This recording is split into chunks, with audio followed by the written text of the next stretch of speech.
은혜의 결과는 헌신이다. 은혜의 결과는 헌신이다. 라는 제목으로 하나님 말씀 전하겠습니다. 제가 요즘 느끼는 게 있는데요. 그게 뭐냐면, 저희 가정을 봐도 그렇고, 또 다른 분들을 봐도 느끼는 게 그거예요. 부부가 닮아간다. 이제 결혼 생활 좀 오래 하신 분들은 이해하실 텐데요. 부부가요, 닮아가요. 사실 저희 부부도 처음에 어머니한테 이렇게 사진 보여줬을 때 얼굴이 많이 닮았다 말씀하시더라고요. 얼굴이 많이 닮았다. 예. 그런가요? 얼굴이 많이 닮았다. 그러면서 어머니가 사진 보더니 놀라시면서 아유, 닮으면 잘 산다는데 라고 근거가 없는 이렇게 말씀으로 격려해 주시고. 근데 살아가다 보면은 성격도 닮아요. 부부가 성격이 닮는 것 같아요. 성격이 닮아서 서로를 더 잘 이해하고 또 온전해지는 그런 과정을 거치는 게 그 관계예요. 보세요. 처음에는 사랑해서 만납니다. 또 처음부터 성격이 닮은 건 아니죠. 왜냐하면 사실 결혼 전에 좋아했던 이유는 결혼을 하고 나면은 힘든 이유 중에 하나로 변하는 경우가 참 많아요. 그거에 반해서 결혼했는데 사실 그것 때문에 나중에 힘들게 되는. 그런데 그런 과정을 쭉 거치고 어느 정도 시간이 흐르면 닮아갑니다. 이해를 해요. 관계가 온전해지는 과정을 거치는 것이죠. 그런데 제가 이렇게 보면은 어느 정도 닮아가고 또 완전한 그런 모습이 조금씩 보일 때 단계에 이르렀을 때가 언제냐면 서로에게 신앙적인 영향을 끼칩니다. 신앙적인 영향을 끼쳐요. 선한 영향력을 끼쳐요. 제가 제일로 이제 듣고 참 도전도 되고 또 부럽기도 했던 그 말이 뭐냐면 션하고 이제 연예인이죠. 션하고 정혜영 부부가 있어요. 션 정혜영 부부.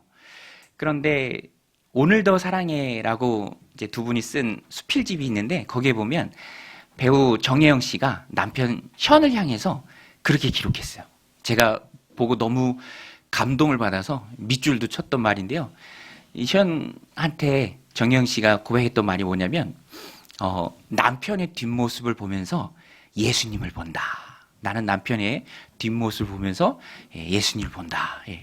여러분 감동적이지 않나요? 예.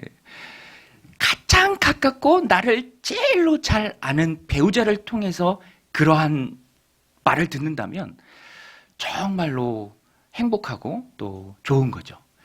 부부가 만나서 맞춰가고 닮아가고 이제는 신앙적으로 선한 영향력을 끼칠 수 있을 정도의 모습, 완숙한 모습, 성장하는 모습.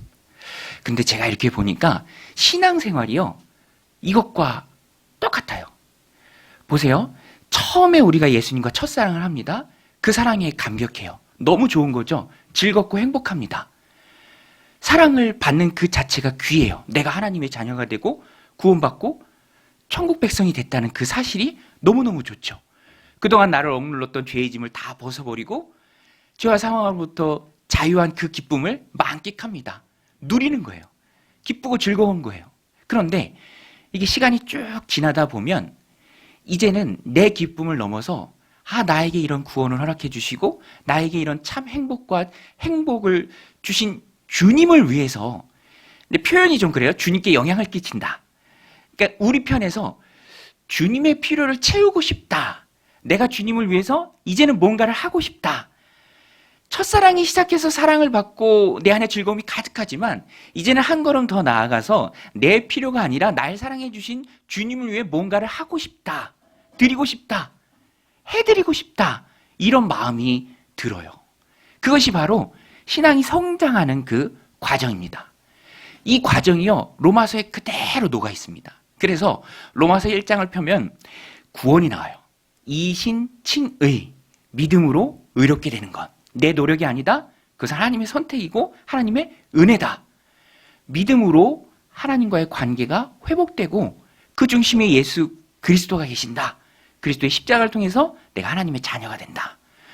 우리 예수영점 모임하면 핵심이 그거 아닙니까? 구원은 선물이다. 구원은 선물이에요. 우리에게서 난 것이 아닙니다. 하나님 주신 은혜의 선물이에요. 선물 받아보세요. 기쁘고 행복하죠. 그거 풀기에 정신이 없습니다. 너무너무 좋은 거예요. 그런데 과정이 지나면서 이제는 선물 주신 예수님을 위해 내가 뭔가를 하고 싶은 마음이 들어요. 그 과정이 있어요. 누구나가 다 있습니다. 정도의 차이는 있지만 그것이 오늘 로마서에도 잘 나옵니다. 앞부분에는요, 구원에 대해서 설명합니다. 이신칭이 믿음에 대해서, 믿음으로 의롭게 된 것에 대해서, 그리고 그 후에는요, 이제 오늘 12장인데요. 12장부터는 헌신에 대해서 말합니다. 헌신. 바울은요, 절대로 구원받는 것만 강조하지 않았어요. 구원받은 사람이, 하나님의 백성이, 그 은혜를 입은 사람이 그 은혜에 합당한 삶은 무엇인가? 어떻게 그 은혜에 합당한 삶을 살아내야 하는가? 그것에 대해서도 우리에게 잘 말해주고 있습니다. 왜냐하면 그 가운데 누리는 행복이 정말로 큽니다. 그것을 오늘 본문이 우리에게 잘 말해주고 있어요. 그러면 구원받은 하나님의 백성이 구원을 선물로 주신 우리 주님 앞에 보여야 할 태도, 신앙의 모습, 그것이 무엇입니까? 그게 바로 로마서 12장부터 나오는 내용인데요. 헌신입니다. 헌신. 우리 12장 1절 말씀 같이 한번 읽겠습니다. 시작. 그러므로 형제들아, 내가 하나님의 모든 자비하심으로 너희를 권하노니 너희 몸을 하나님이 기뻐하시는 거룩한 산 제물로 드리라. 이는 너희가 드릴 영적 예배니라. 할렐루야. 여러분, 오늘 우리가 예배를 드리고 있습니다. 모여서 새해 첫날 첫 예배를 하나님 앞에 올려드리고 있죠. 그런데 이 예배만이 예배가 아니라 하나님이 주신 나의 삶 가운데 우리가 하나님 앞에 스피리추얼 워십, 영적인 예배를 올려드리는데요. 그것이 바로 내 몸을 하나님께 드리는 헌신입니다. 산 제물, 리빙 세크리파이스가 바로 우리예요. 구약의 제사는요, 그것이 예배인데 동물의 제사입니다. 짐승 제사예요. 다 죽여서 바쳤죠. 죽여서 피를 뿌리기도 하고 또 각을 뜨고 그것을 제단 위에 올려놓고 다 태웠습니다. 그 향기가 하나님이 흠향하시는, 기뻐하시는 예배의 형태였어요.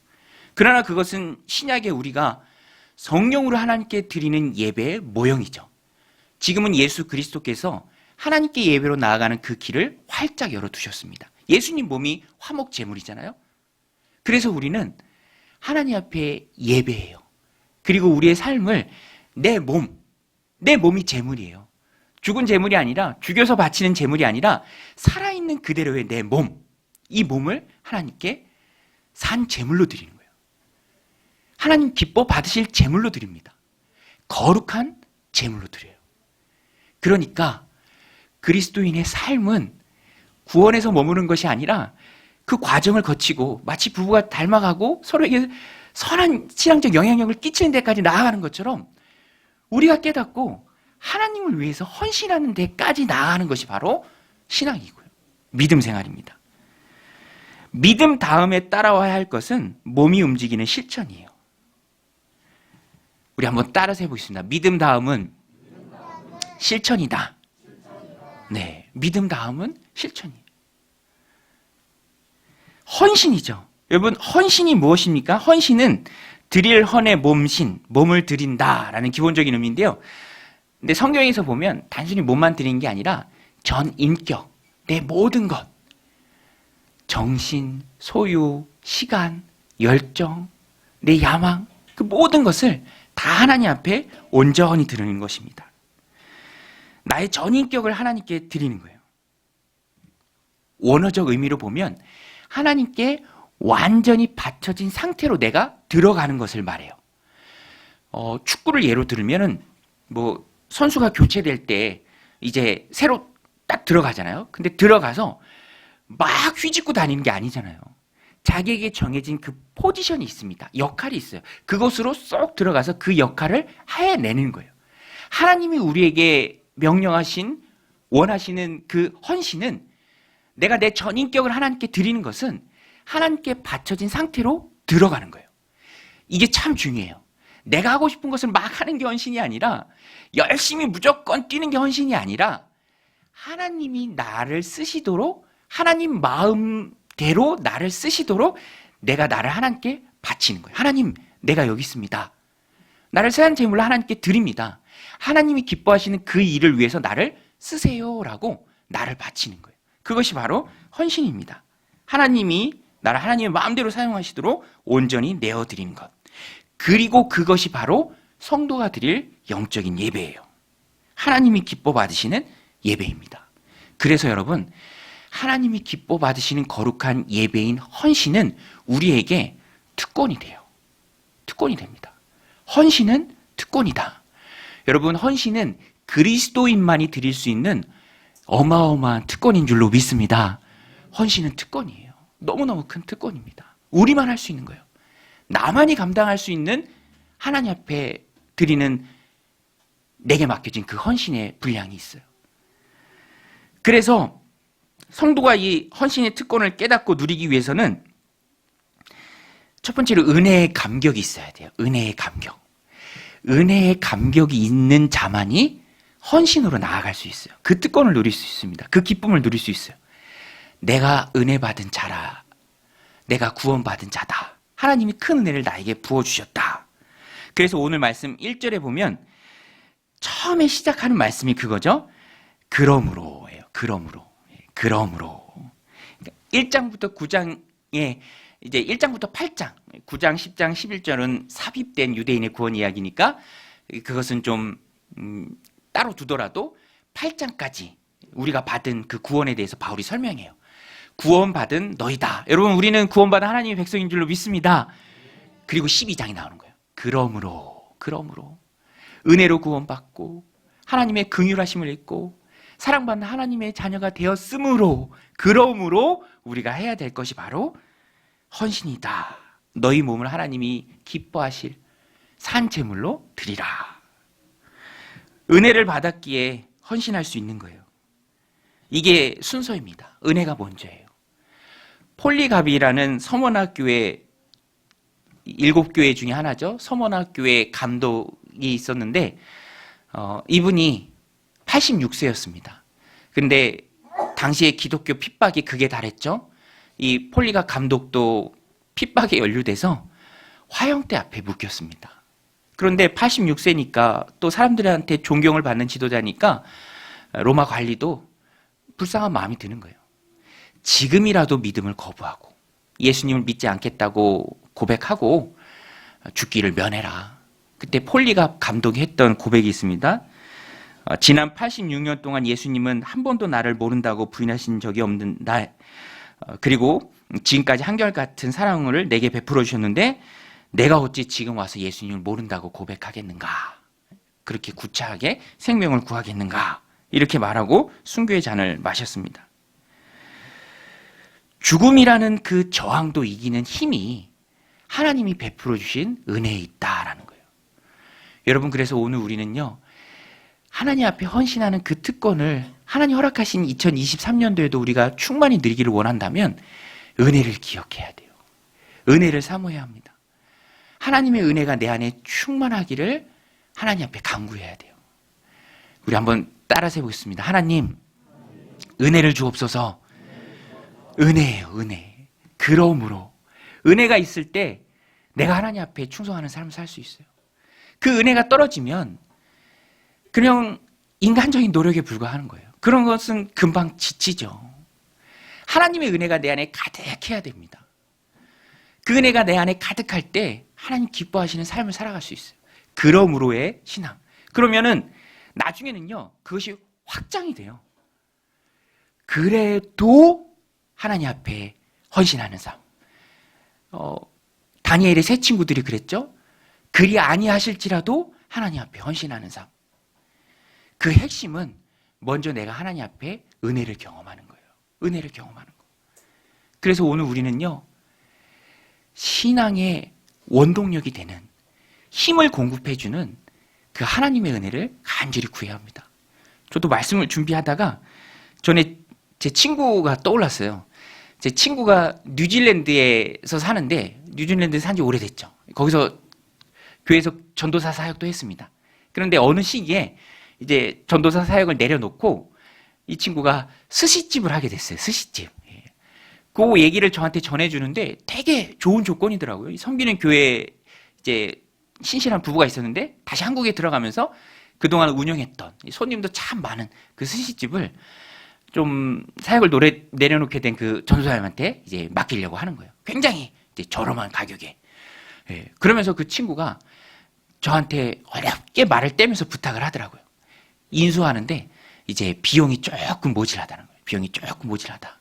그럼 저한테 이제 어려운 부탁을 하죠. 저도 뭐 부교육자인데 부탁을 할 정도니까 마음이 어떻겠어요.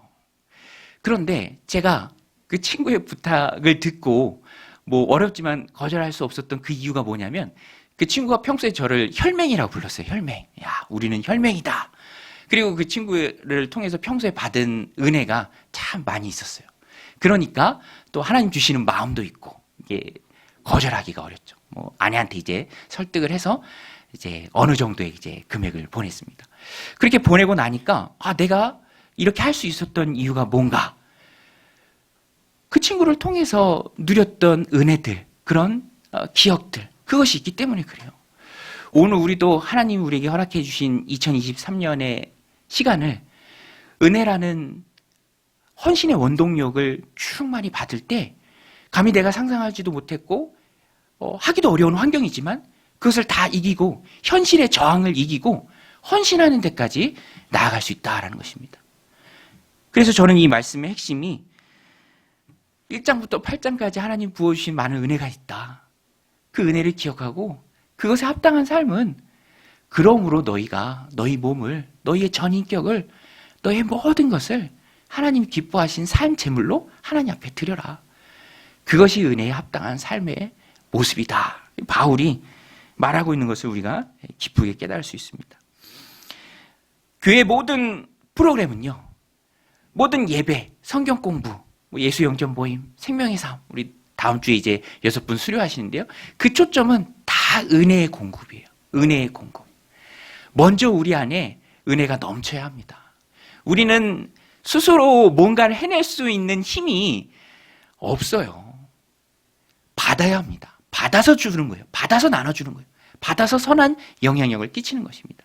그러니까 첫 번째는 은혜예요. 하나님의 은혜가 우리 안에 가득해야 합니다. 그래서 다음 주부터는요, 주보에 이렇게 좀 메모지도 좀 붙여드리려고 해요. 예. 설교가요, 되게 신기해요. 들을 때는 또 은혜가 되기도 하고 결단도 생긴데 신기하게 예배당만 딱 나가면 싹 잊어버려요. 예. 여러분 동의하시죠? 예. 말씀을 전한 저도 잊어버릴 때가 참 많아요. 그게 휘발되는 거예요. 날아가는 거예요. 그래서는 안 된다. 그래서는 안 된다. 그래서 또 하나님이 주신 지혜로 포스트잇처럼 주보에 살짝 붙여드리려고 해요.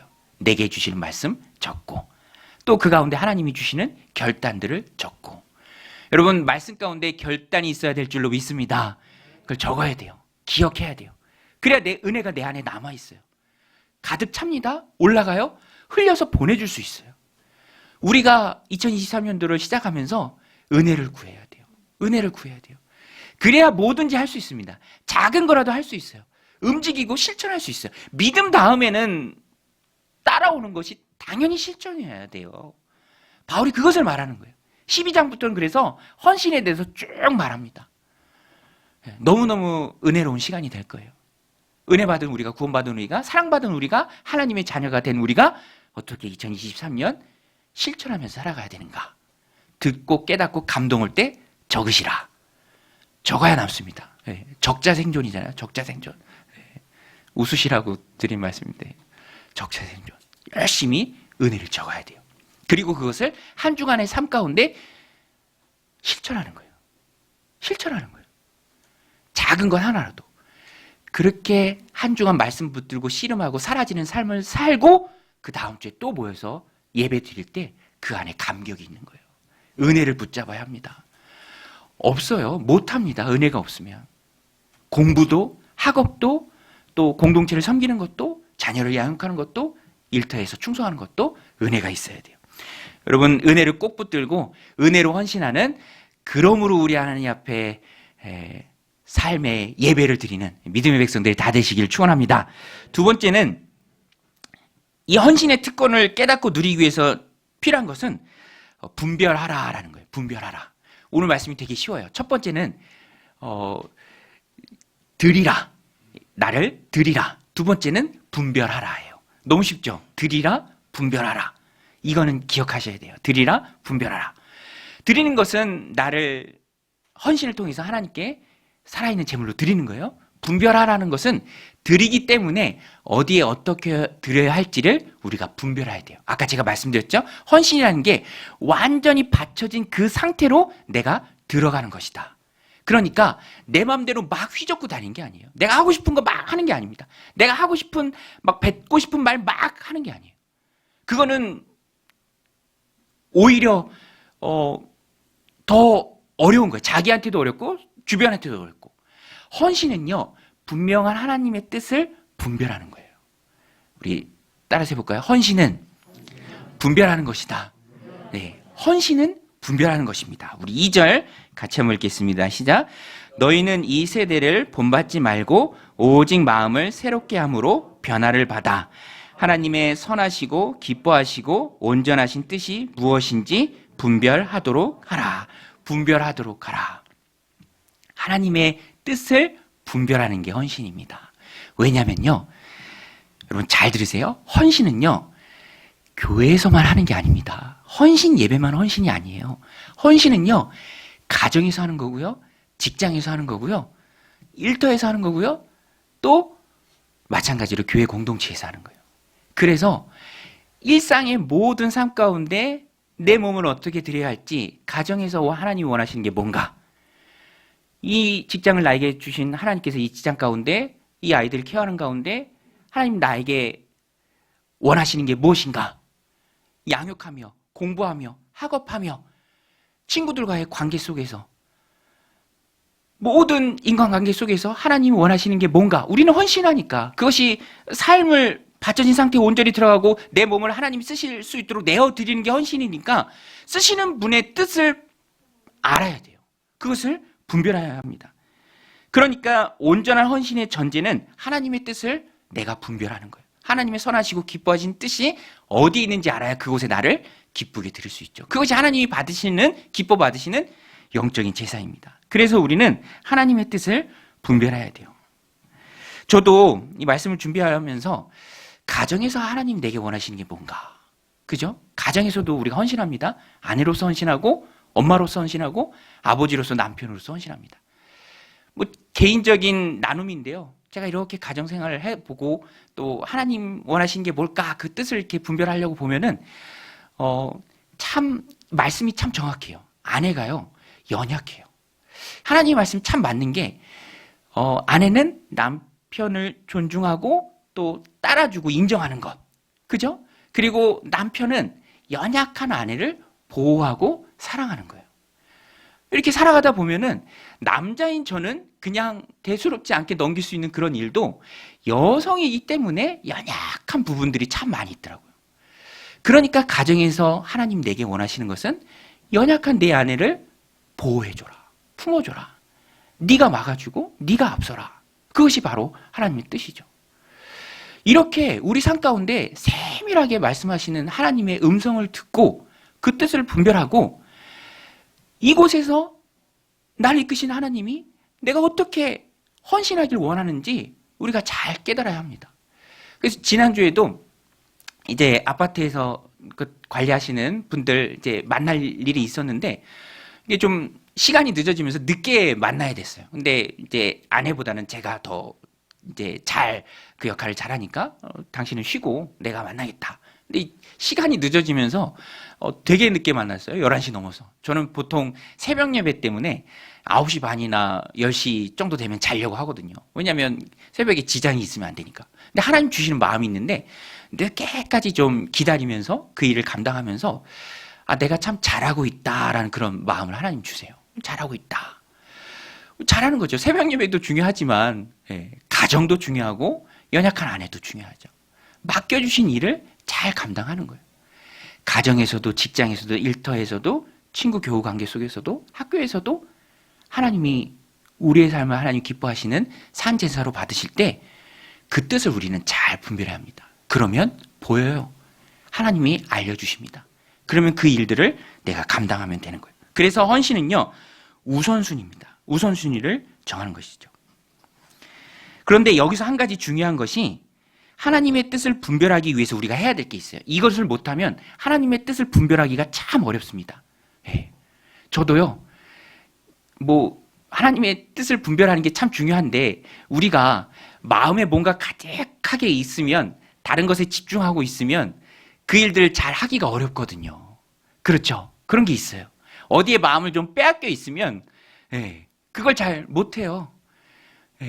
저도 목장 모임 이제 할 때 국수를 삶는데, 조금만 두라고 아내가 분명히 얘기했는데, 그걸 2개를 다 들이붓어요. 그러니까 막 떡이 되면서 굉장히 막 그 상황이 난처해지더라고요. 사람들은 와 있는데 없으면 막 저한테 막 뭐라고 할 텐데, 그것도 안 되고, 서로 이렇게 존중하면서, 아, 그래요, 여보? 하면서, 막 정신이 없는 거예요. 그러니까 막 이 연초에 그렇게 있으니까 막 현관 비밀번호도 계속 안 눌러져요. 이게 왜 안 눌러지지? 그러니까 제 마음이 어제 송구영신 예배도 있고, 또 이제 재정결산이나 그런 것도 있고, 새롭게 시작할 것도 있고 하니까 마음이 분산이 되는 거예요. 여러분, 우리의 마음은요, 하나님께로만 향해야 합니다. 할렐루야.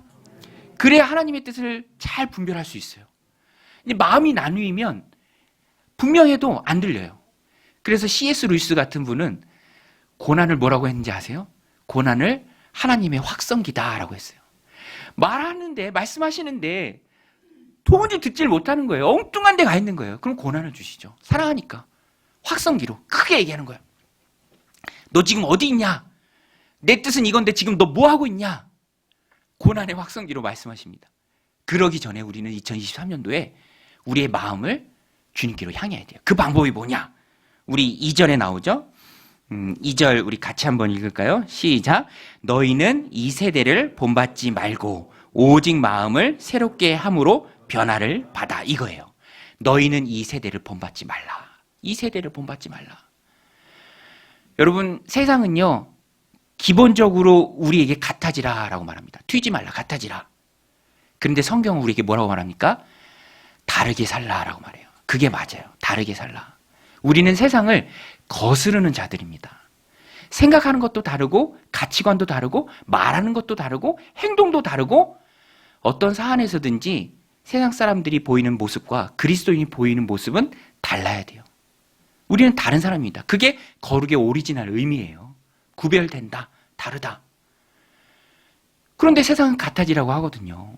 그러니까 이 세대를 본받지 말아야 돼요. 마음을 새롭게 해야 돼요. 변화를 받아야 합니다. 우리의 마음을 계속 경신해야 돼요.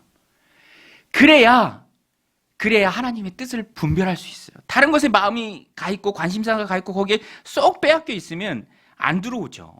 얼마 전에 친척 형님을 만났는데, 친척분들이 다 만나는 자리였고, 이제 형님을 만났는데, 이 형님이 거의 저에게 신앙을 전수해 주시다시피 하신 형님이에요. 저를 막 이제 끌고 이제 교회에도 가고, 여러분, 청소년 시기에 끌어서 교회 오는 게 되게 중요합니다.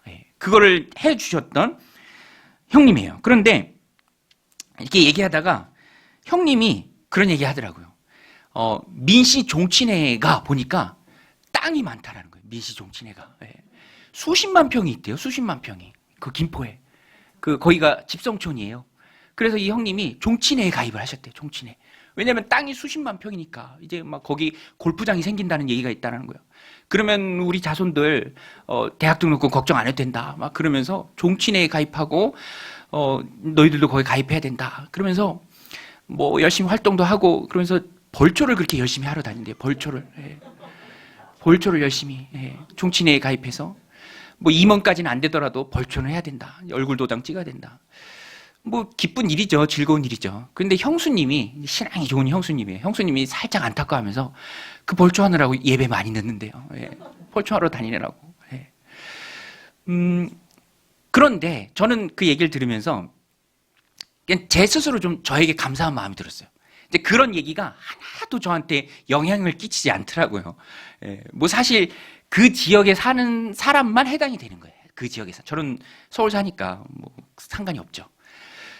그러니까 저는 너무 감사해요. 하나님이 저를 목사 만들어 주신 것도 제가 굉장히 연약하거든요. 연약해요. 그런데 홀랑 또 따라갈까봐 아예 그런 것들이 원천적으로 배제되는 이 목회자의 사명을 저한테 주신 거예요. 연약하니까 너는 목사해라. 유혹이 되지 않게. 그러니까 저는 감사하죠. 만약에 제가 막 이렇게 목해야 되는데 그거 안 하고 벌초하러 다니고 막 그런다면 그거는 삶의 모순이 있는 거죠. 하나님의 뜻을 온전히 분별하지 못하는 것입니다. 우리의 마음은 말씀에 고정이 돼야 돼요. 그 말씀에 뿌리를 내야 합니다. 아까 말씀드린 것처럼 은혜를 계속해서 공급받아야 돼요. 여러분, 헌신은 특권인 줄로 믿습니다. 그런데 그 특권을 누리는 자는 소수예요.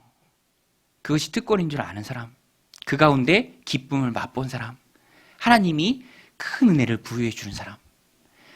바라기는 2023년도 우리 강동정연교회 모든 성도는 유치부에서 작년에 이르기까지 모두 헌신하는 특권을 누리는 믿음의 백성들이 다 되시길 바랍니다.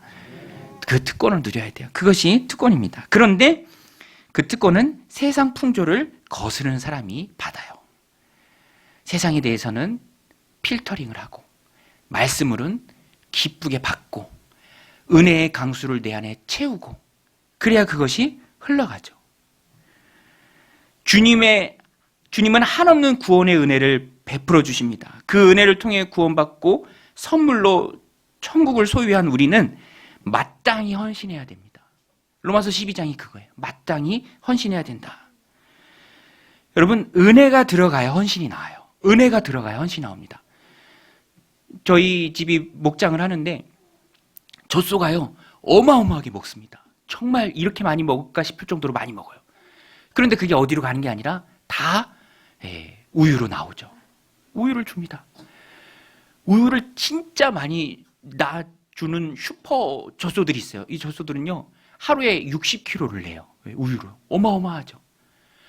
꿀벌은 열심히 꽃향기를 맡고 꿀을 먹으면서 뭐 때로는 설탕도 먹으면서 어찌됐든 그것을 흡수하고 그것을 좋은 꿀로 내보내죠. 벌꿀로. 들어가는 게 있을 때 나오는 게 있는 거예요. 오늘 우리도 은혜를 가득히 채워야 합니다. 저희 막내가 물어요. 하나님이 말벌은 왜 만드신 거냐고. 말벌은 도움이 되는 게 없고, 그죠? 쏘는 것만 있잖아요. 그냥 흘려들었는데 또 여운이 남는 말이에요. 하나님이 우리에게 은혜를 주셨는데, 은혜를 잔뜩 집어넣어 주셨는데 나오는 헌신이라는 결과물이 있어야죠. 혹 하나님께서 쟤는 은혜를 저렇게 줬는데 밑바닥이 다 밑빠진 독인가? 그건 다 어디로 까먹었나? 왜 나오는 헌신이 없지? 라고 물으신다면 우리가 하나님 앞에 구원받고 은혜받고 새 생명을 받고 천국 백성 된 자로서 얼마나 송구하겠습니까? 들어가는 게 있을 때 당연히 나오는 거예요. 우리는 은혜를 저장하는 한 사람 한 사람이 커다란 독입니다. 독. 거기에 은혜를 막 쌓아둔 거예요. 차곡차곡. 그리고 헌신의 수도꼭지가 있어요. 그걸 트는 거예요. 그러면 헌신이 막 나가는 거예요. 헌신이. 힘들지 않으세요? 안 힘들어요. 기쁨이 됩니다. 즐거워요. 행복해요. 그런 선순환이 이루어지는 게 바로 그리스도인의 삶이죠. 그래서 1장부터 8장까지 구원을 그렇게 열변을 토하면서 이신칭의에 대해서 말하고 노력으로 얻는 게 아니라 하나님 주시는 선물이다, 은혜다라고 말했던 바울이 12장으로 넘어오면서는 그러므로 너희 몸을 전 인격을 하나님이 기뻐하실 산 제사로 하나님 앞에 드려라. 너희는 산 제물이다. 이렇게 헌신을 말하는 것입니다.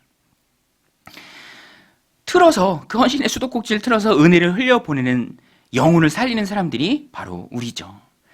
은혜가 헌신으로 이어지는 것을 깨달은 소수의 사람이 있다면 공동체가 달라져요. 교회가 달라집니다. 주변이 달라져요. 우리 24일 날 했던 페스티벌 보세요. 참여한 사람도 소수였고요. 또 지도한 분들도 소수입니다. 다 소수인데 은혜는 넘쳤죠. 영광스러운 그런 모습이 있었습니다. 마음을 새롭게 하는 게 중요합니다. 오늘 말씀 마음에 새기고 늘 마음을 새롭게 함으로 변화를 받아 2023년에는 하나님의 선하시고 기뻐하시고 또 온전하신 뜻을 분별하고 그 뜻대로 직장과 가정과 교회에서 헌신하는, 나를 드리는, 하나님 나를 쓰세요라고 온전히 하나님께 나를 내어 맡기는 저 여러분들이 다 되시기를 주님의 이름으로 간절히 축원드립니다.